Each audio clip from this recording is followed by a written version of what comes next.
yang sama kembali terekam CCTV saat melecehkan seorang siswi SD lain yang juga baru pulang dari sekolah. Dalam rekaman CCTV, terduga pelaku langsung memeluk korban dari arah belakang.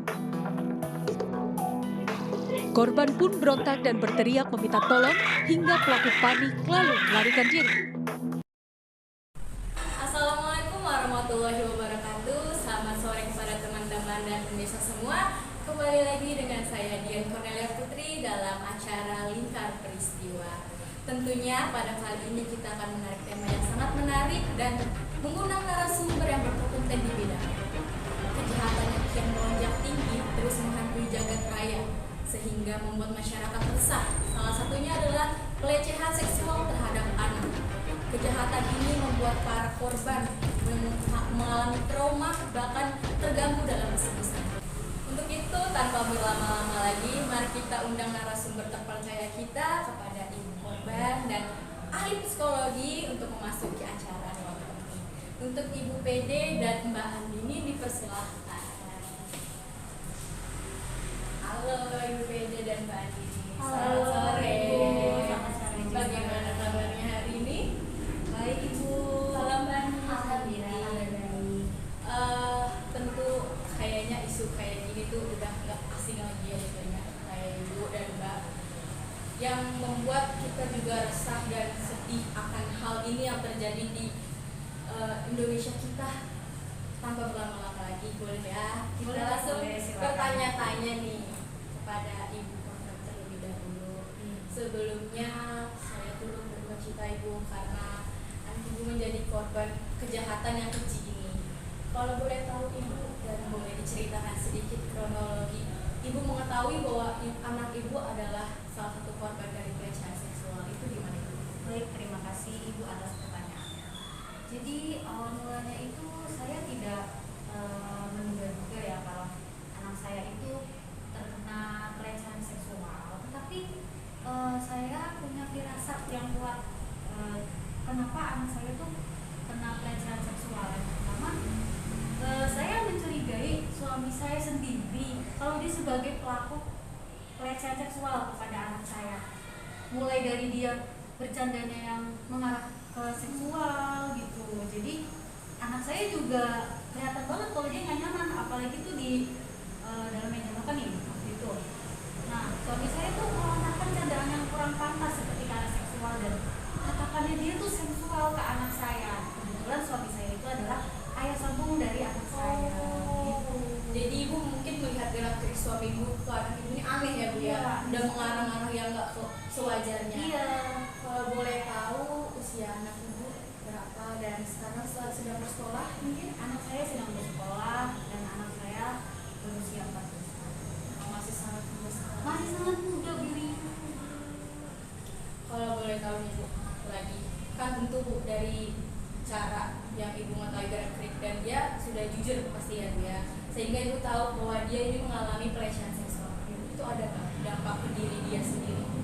Dampaknya sih awal mulanya dia itu nggak melihatkan banget gitu. Mungkin dia menyembunyikan semuanya tuh sendiri. Jadi saya tuh kayak telat gitu loh taunya. Kenapa gitu? Kenapa anak saya harus memendam semua ini sendiri? Dia menyimpan semua ini sendiri.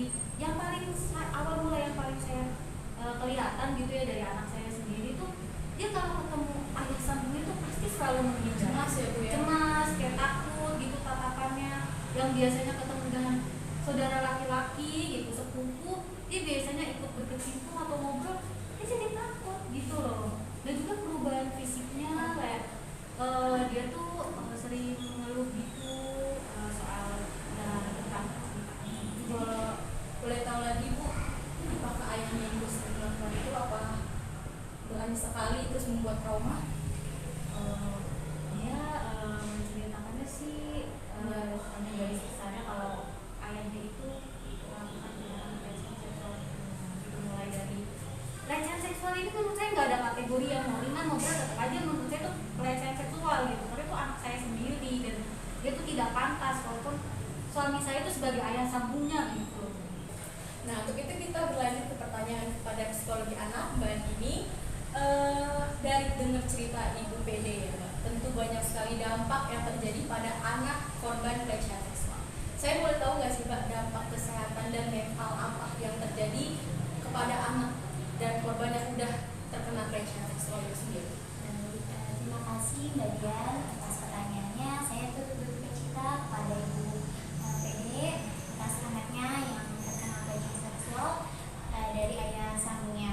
Baik, saya akan menjawab yang pertanyaan dari Mbak Dian, apa dampaknya dari kesehatan maupun mentalnya. Saya menjawab yang kesehatan dulu. Dampak kesehatannya itu kalau Ibu PD tidak mengetahui atau si korban ini tidak menceritakan dia telah menjadi korban pelecehan seksual dan dia membenarkan sendiri, itu nantinya akan berbahaya pada kesehatannya, apalagi kesehatan kelaminnya.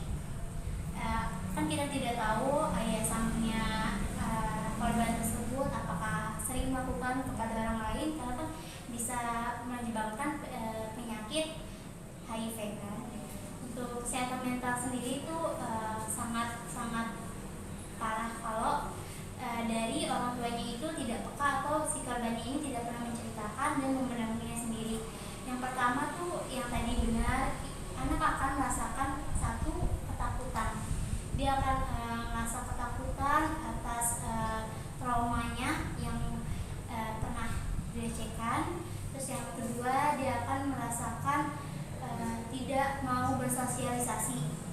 Dia merasa takut, terus merasa cemas kepada lingkungan sekitarnya, akhirnya yang membuatnya itu menjadi individualis. Nah, tadi kan kita sudah dengar ya Ibu bahwa ayah korban itu kita tidak tahu apakah dia punya riwayat penyakit yang justru akan menyebabkan kesehatan korban ini jadi down atau jadi kurang kesehatannya. Nah, saya boleh tahu nggak sih Bu? Sebelumnya mau sekali, apakah sebelumnya ayah sambung korban ini sudah pernah teridentifikasi sebagai pelaku pelecehan seksual? Baik, terima kasih Mbak Dian atas pertanyaannya. Kalau terindikasi sebagai pelaku pelecehan seksual itu saya tidak melihatnya secara eksplisit atau secara nyata gitu ya. Saya melihat ayah sambung itu pelaku pelecehan seksual, tetapi sebelum dia bersama saya, dia tuh suka gonta-ganti pasangan. Nah, selain suka gonta-ganti pasangan, kan saya nggak tahu ya apa yang dilakukan dia gitu sebelum bersama saya, apakah gaya pacarannya tuh sehat, saya juga tidak tahu. Tetapi dari situ saja sudah mencerminkan gitu loh Mbak, kalau ayah sambungnya ya menjurus sebagai pelaku pelecehan seksual. Tapi untuk sekarang anak dan ayahnya sudah dipisahkan kembali.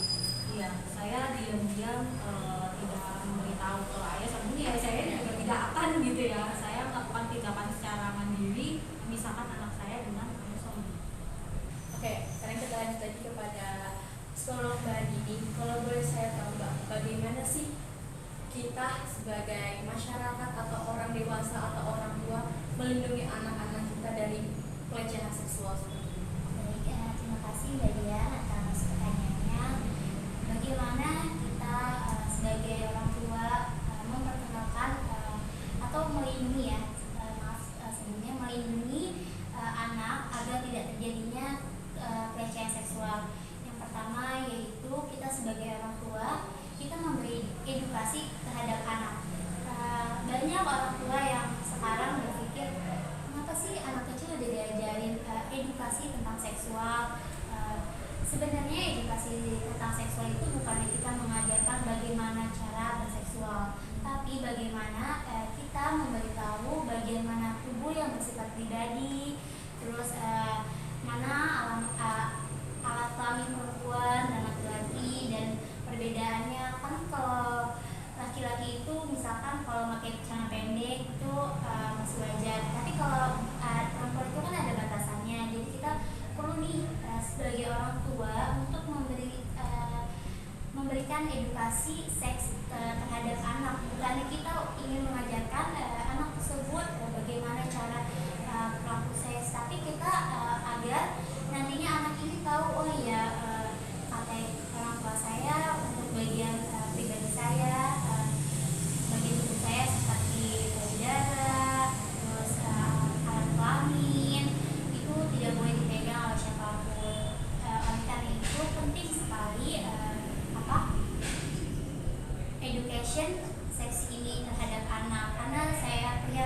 masih banyaknya orang tua yang khawatir anaknya diajarkan mengenai education sex ini. Kita bisa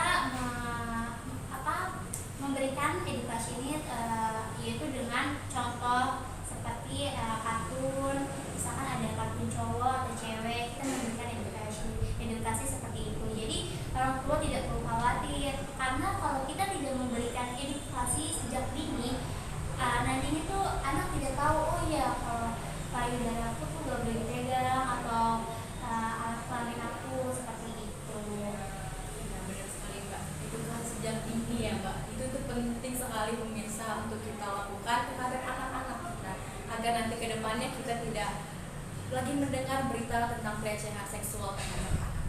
Kepada teman-teman dan pemirsa semua, ada pesan-pesan dan moral yang bisa kita dapat dari kali ini. Baik, terima kasih Ibu Ede dan Mbak Ani telah bersama kami. Dan kepada teman-teman pemirsa semua, jangan kemana-mana, karena setelah jeda ini kita akan mengundang narasumber selanjutnya yang tentunya akan menggali ilmu kita kembali.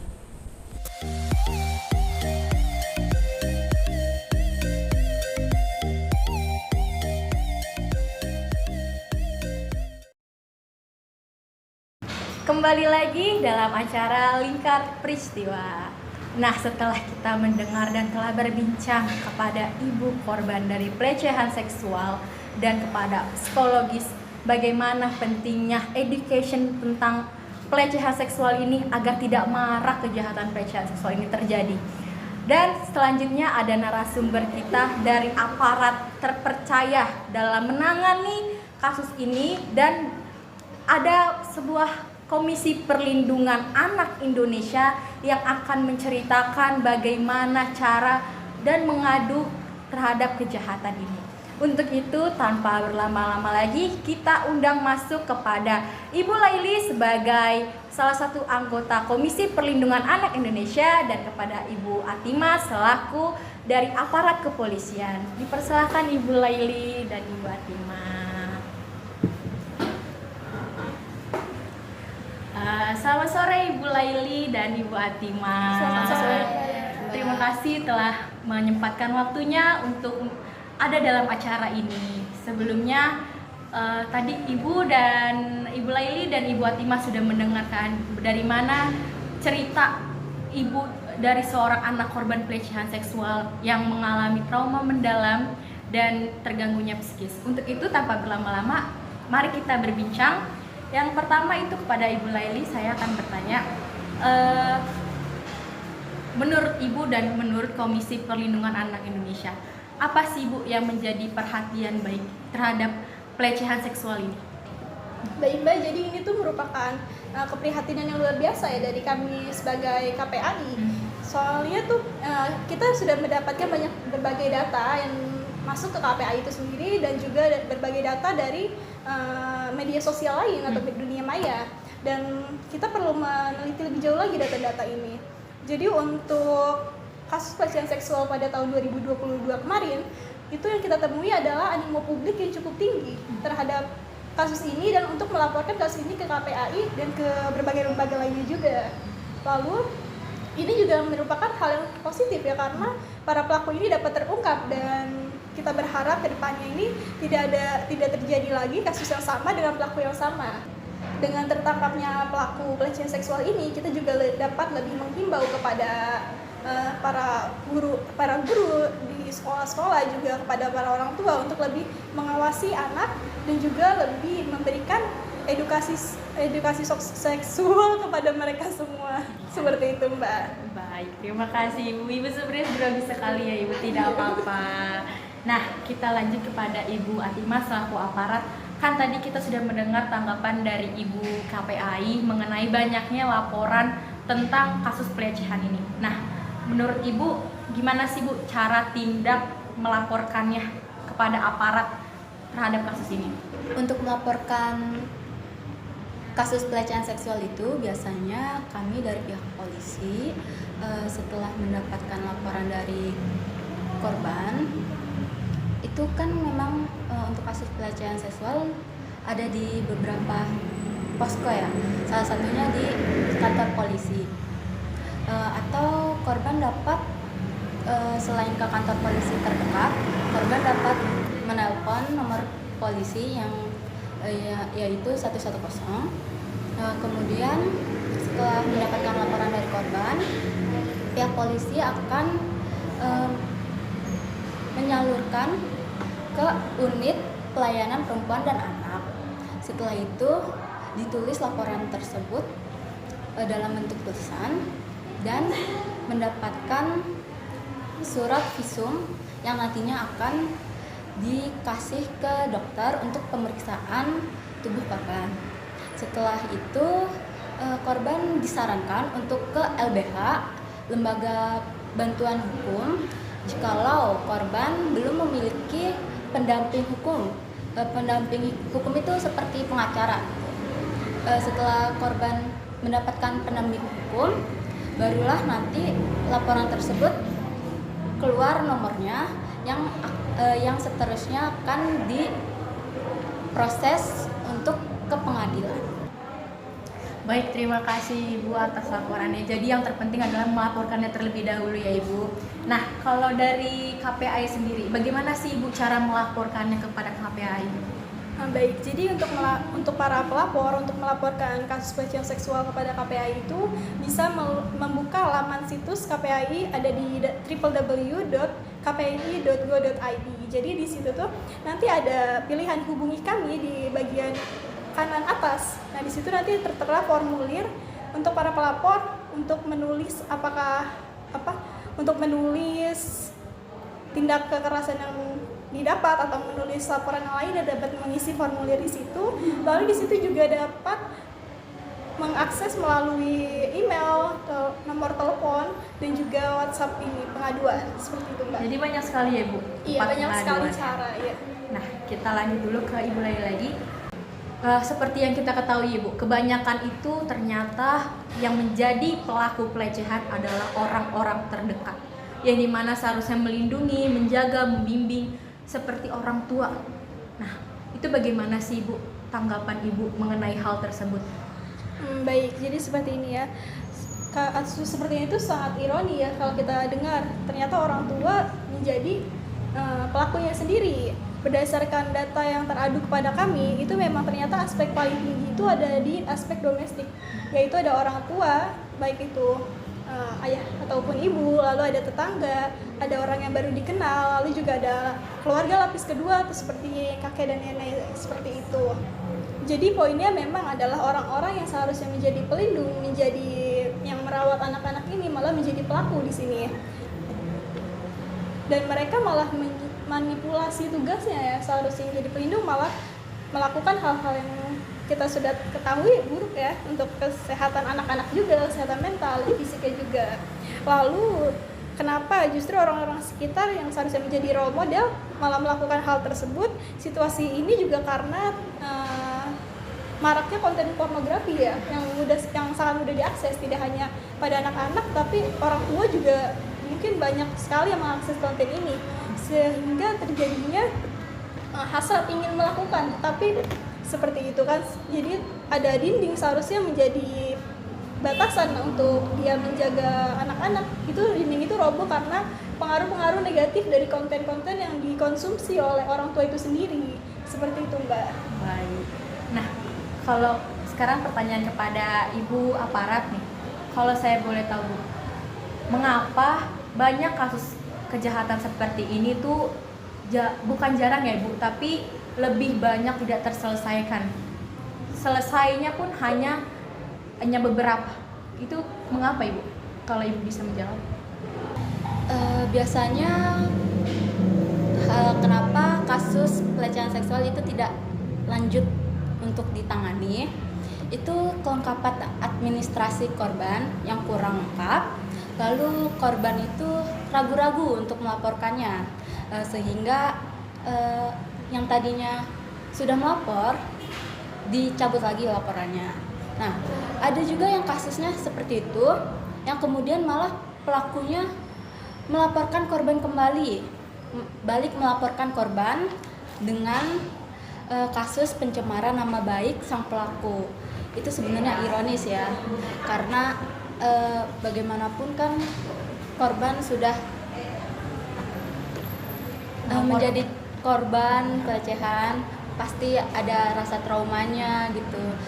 Malah ketika sudah melaporkan, semua orang mungkin bisa saja ragu gitu apakah benar atau tidak. Ketika mencabut lagi laporannya malah dilaporkan kembali oleh pelaku gitu. Baik, terima kasih Ibu KPAI dan Ibu Aparat. Jadi pemirsa sudah mengetahui kan bagaimana mencegah dan melaporkan hal-hal keji yang kerap kali terjadi pada anak, termasuk adalah pelecehan seksual. Untuk itu pemirsa jangan kemana-mana karena kita akan mengundang salah satu narasumber kembali, yaitu aktivis mahasiswa yang akan ikut menjawab dan menyuarakan tentang kasus ini. Jadi jangan kemana-mana.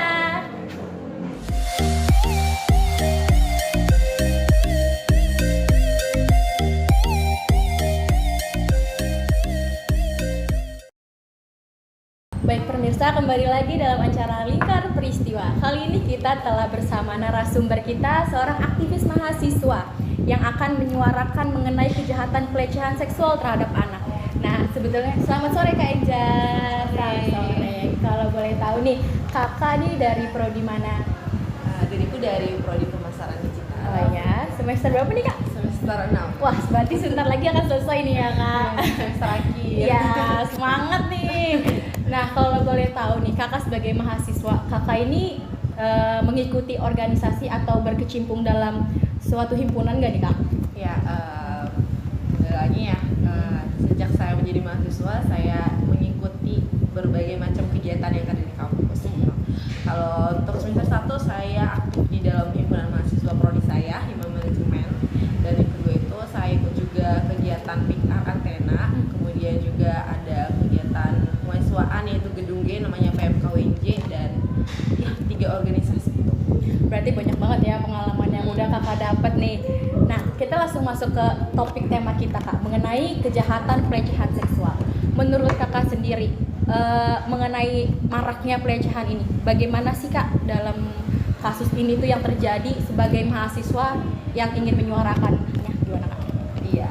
Oke. Kalau menurut saya maraknya tentang pelecehan seksual gitu ya, itu merupakan sebuah pressure bagi kita, tantangan bagi kita sebagai mahasiswa gitu ya. Bagaimana cara kita melihat hal tersebut gitu? Kita nggak boleh diam aja di kampus, datang ke kampus terus belajar aja gitu ya, menikmati gitu dengan segala kesibukan kita. Tapi kita harus melihat bagaimana orang-orang itu sebenarnya membutuhkan kita gitu. Jadi kesadaran itu memang sangat penting dan perlu mungkin diadakan kegiatan gitu, kegiatan yang dimana kita bareng-bareng ngejalaninnya, karena mereka itu sebenarnya butuh bantuan, tapi menyuarakannya itu kepada siapa, dan itu kita harus lebih peka lagi sebagai mahasiswa. Dan menurut saya hal pelecehan seksual ini merupakan hal yang sangat mengganggu, membuat sebuah kebutuhan negara gitu ya, bangsa dan negara. Kalau misalnya dia udah mengalami hal tersebut, itu kembali kepada masa depan, di mana masa depan Indonesia itu ada di tangan mereka. Ya, betul. Ya, jadi kita harus mengerti hal itu dengan cara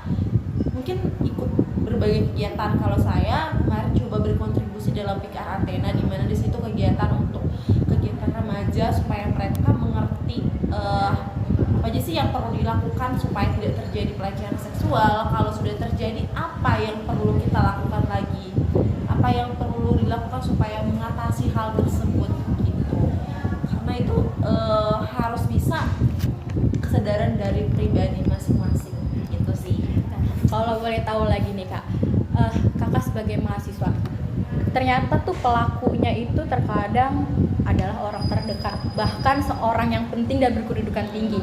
Nah, bagaimana sebagai mahasiswa, seandainya korbannya ternyata juga mahasiswa dan yang ternyata tuh penjahat, pelaku utamanya itu orang-orang tinggi dalam dunia perkuliahan gitu Pak? Iya. Jawab. Kalau saya dapat info seperti itu, sejujur saya sedih banget. Kecewa ya. pasti ya, Pak. Kecewa. Kenapa hal itu terjadi gitu ya? Apakah kita sebagai mahasiswa ini kayak langsung ke kampus, terus kita kan orang yang memang mahak gitu ya, gitu. Harusnya kita itu memberikan contoh teladan yang baik gitu. Dan jika terjadi hal itu, mungkin saya akan coba bertanya apakah mungkin itu backgroundnya kenapa, apa mungkin dari keluarganya yang salah. Kita kan bisa jadi dia semua kuliah gitu, tapi background itu kita tidak tahu, mungkin lingkungannya. Jadi saya akan coba ya mencari tahu gitu dari mana seorang mahasiswa ini bisa melakukan hal itu. Karena jangan kita langsung menghakimi ya. Takutnya lu misalnya kita tahu nih orang ini misalnya terlibat hal itu, lalu kita kayak sok-sok jadi pahlawan, terus kita aja teman-teman kayak kita bully aja dia supaya dia berhenti. Enggak gitu. Coba kita cari tahu infonya, atau mungkin kalau misalnya udah tahu kita coba konseling gitu. Gak usah jadi saya kan bukan psikologi gitu ya. Setiap kita kan punya apa ya, menurut saya konseling itu ya kesadaran, terus juga ilmu akan mengerti apa permasalahan itu aja cukup gitu. Tapi dia kita terus kayak membangun kayak komunikasi dua arah. Iya betul. Kita cari tahu dulu ya Kak seluk-beluknya dari masalah itu. Nah, sebagai seorang aktivis mahasiswa nih Kak, Kakak juga kan berkecimpung di banyak sekali himpunan dan organisasi. Apa sih upaya seorang mahasiswa ketika tahu pelecehan seksual itu terjadi terhadap anak gitu Kak, yang justru harusnya mereka yang kita lindungi? Untuk upayanya itu yang pertama ya, kita misalnya dari banyak background pendidikan, tapi kita itu harus mengerti, kita harus kayak misalnya ketika ada informasi di sosial media gitu ya tentang hal ini, kita kayak jangan kita ngerasa itu mah untuk jurusan tertentu aja. Iya betul gitu. Karena yang aku bilang tadi juga, itu semuanya itu tantangan di kita, di pundak kita masing-masing, dan itu harus dilakukan bareng-bareng gitu.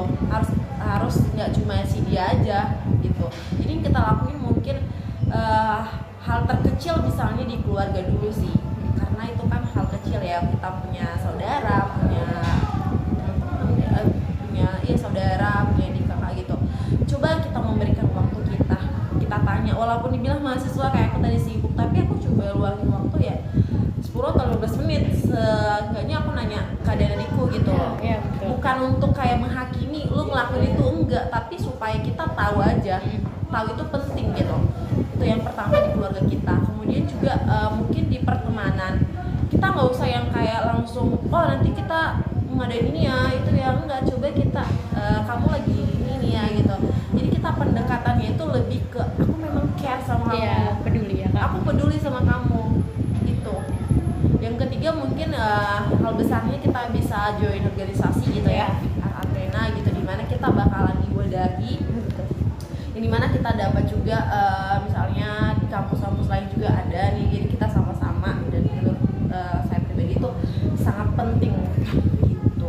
Oke Kak, terima kasih sudah bersama kami dan sharing banyak banget nih Kak, yang benar-benar manfaat banget buat teman-teman semua yang telah menonton. Baik teman-teman, sekian acara kita pada hari ini mengenai pelecehan seksual terhadap anak. Jadi jaga diri kita masing-masing, lebih peduli terhadap lingkungan, dan jauhi kejahatan. Sekian, terima kasih, sampai jumpa. Dadah, sampai lagi di acara kami.